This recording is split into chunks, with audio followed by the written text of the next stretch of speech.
Assalamualaikum warahmatullahi wabarakatuh. Salam sejahtera bagi kita semua dan semangat pagi. Hari ini kita memasuki bab yang ketiga bagian kedua, yaitu tentang hukum pewarisan sifat. Ini adalah materi untuk kelas 9 SMP Telkom Purwokerto. Sekolahnya anak keren, kreatif, energik, religius, dan disiplin. Indikator pencapaian kompetensi untuk pertemuan kali ini adalah 1. Membuat bagan persilangan monohibrid sesuai dengan data yang disajikan. 2. Membuat bagan persilangan dihibrid sesuai dengan data yang disajikan. Hukum pewarisan sifat.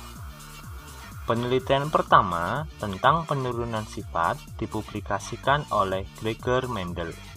Dia adalah seorang ahli botani dari Austria pada tahun 1866. Dalam studinya ditemukanlah hukum tentang genetika yang bermuara pada hukum pewarisan sifat pada makhluk hidup.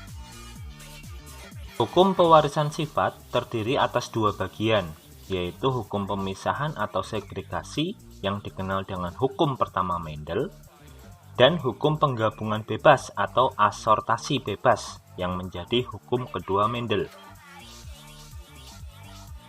Dalam percobaannya, Mendel melakukan dua jenis persilangan. Yang pertama, Mendel menyiapkan kacang kapri dengan satu sifat beda yang dikenal dengan monohibrid. Dan yang kedua, Mendel menyiapkan kacang kapri dengan dua sifat beda yang dikenal dengan dihibrid. Persilangan monohibrid.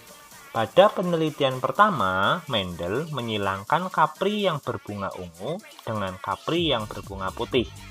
Ternyata, seluruh keturunan pertama dari hasil perkawinan ini berbunga ungu. Namun, saat keturunan pertama tersebut disilangkan dengan sesamanya, menghasilkan keturunan kedua dengan perbandingan 3 berbunga ungu dan 1 berbunga putih.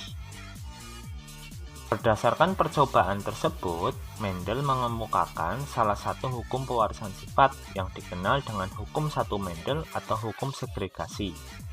Hukum tersebut menyatakan bahwa saat pembentukan gamet terjadi segregasi atau pemisahan alel secara bebas dari diploid menjadi haploid.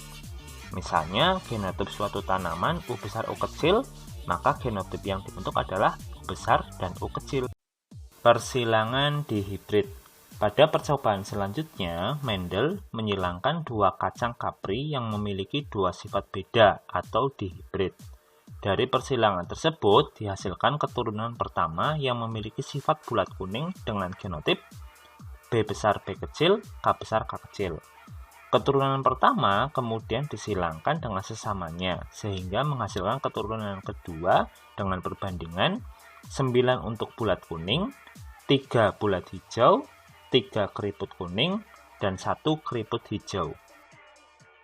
Berdasarkan hasil percobaan kedua, Mendel menyimpulkan bahwa saat pembentukan gamet alel atau variasi gen yang menentukan karakter dapat bergabung secara bebas satu dengan yang lain. Kesimpulan ini menjadi hukum kedua Mendel atau hukum penggabungan bebas. Terima kasih. Demikian video penjelasan untuk kali ini.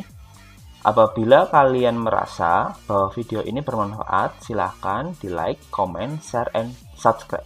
Terima kasih.